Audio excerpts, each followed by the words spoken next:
नमस्कार, आप देख रहे हैं भारत की सच।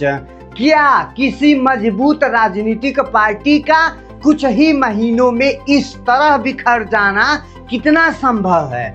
जी हाँ, क्या जिन नेताओं को जनता ने एक चुनाव चिन्ह देकर के जिताया, सांसद भेजा, वही नेता बीच रास्ते में अपनी राह बदल सकते हैं? और अगर ऐसा होता है तो क्या उनकी संसद सदस्यता बचनी चाहिए या खत्म हो जानी चाहिए? आज की कहानी सिर्फ एक पार्टी की नहीं बल्कि उस सियासी भूचाल की है जिसने पूरे पश्चिम बंगाल की राजनीति को हिला करके रख दिया है।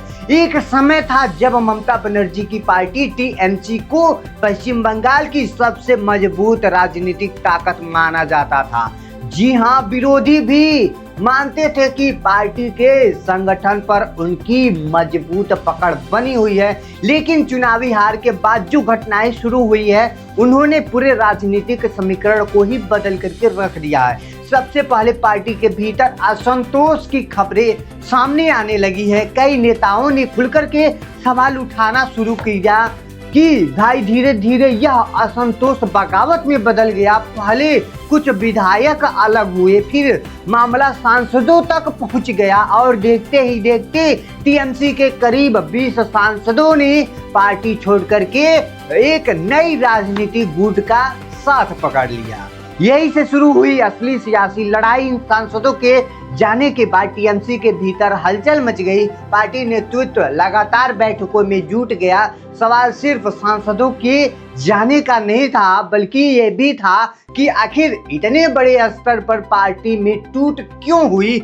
इसी बीच टीएमसी के महासचिव अभिषेक बनर्जी ने भी बहुत बड़ा कदम उठा लिया है। उन्होंने लोकसभा स्पीकर से मिलने का भी फैसला किया है। उनके साथ पार्टी के वरिष्ठ नेता कल्याण बनर्जी और महुआ मोइना को भी मौजूद रखा वहां पर। इस मुलाकात का मकसद साफ था, बागी सांसदों के खिलाफ कार्रवाई का मांग। अभिषेक बनर्जी ने स्पीकर के सामने कहा कि जिन सांसदों को जनता ने टीएमसी के चुनाव चिन्ह पर जिताया, उन्होंने जीतने के कुछ ही समय बाद पार्टी छोड़ दी। उनके मुताबिक यह जनता के विश्वास के साथ धोखा हुआ है और संविधान तथा दल बदल कानून की भी भावना के खिलाफ खिलवाड़ किया गया है। इसलिए ऐसे सांसदों की सदस्यता पर फैसला होना चाहिए। अभिषेक बनर्जी ने यह भी दावा किया है कि कई सांसद विभिन्न कार्डों और जवाबों के चलते पार्टी छोड़ गए और पार्टी के पास अपने दावे के समर्थन में पर्याप्त जानकारी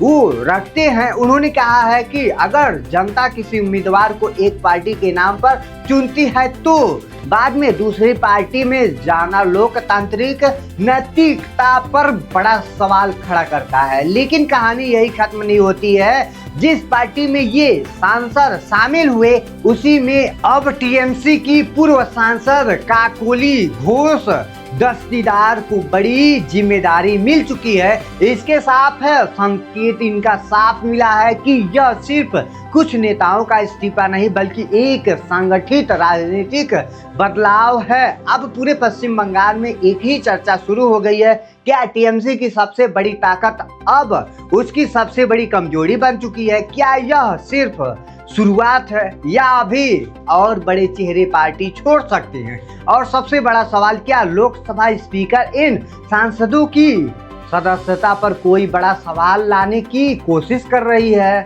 दोस्तों, टीएमसी में अब इस बड़ी टूट ने ममता बनर्जी के सामने सबसे बड़ी राजनीतिक चुनौती खड़ी कर दी है। जिन नेताओं पर कभी सबसे ज्यादा भरोसा था वही अब पार्टी छोड़ चुके हैं।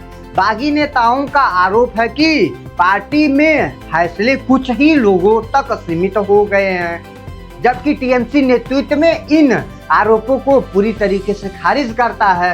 अब सारी निगाहें लोकसभा स्पीकर के सामने पर टिकी हुई है, उनके फैसलों पर टिकी हुई है। अगर दल बदल कानून के तहत कार्रवाई होती है तो कई सांसदों की सदस्यता पर असर भी पड़ सकता है।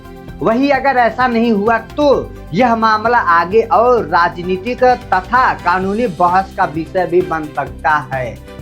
अब सवाल सिर्फ इतना नहीं है कि कौन सही है और कौन गलत है। असली सवाल यह है कि क्या टीएमसी इस संकट से उभर पाएगी या यह बगावत पश्चिम बंगाल की राजनीति की दिशा ही बदल देगी। फिलहाल फैसला आने वाला है, आने वाले समय में तय करेगा, लेकिन इतना तय है कि इस सियासी घमासान का असर आने वाले देशों में पूरे राजनीति पर दिखाई दे सकता है। तो इसी के साथ वीडियो को समाप्त करते हैं। आई होप आपको यह इन्फॉर्मेशन बहुत अच्छी लगी होगी, तो प्लीज वीडियो को लाइक करके इस चैनल को सब्सक्राइब जरूर कर लीजिएगा। जय हिंद, जय भारत।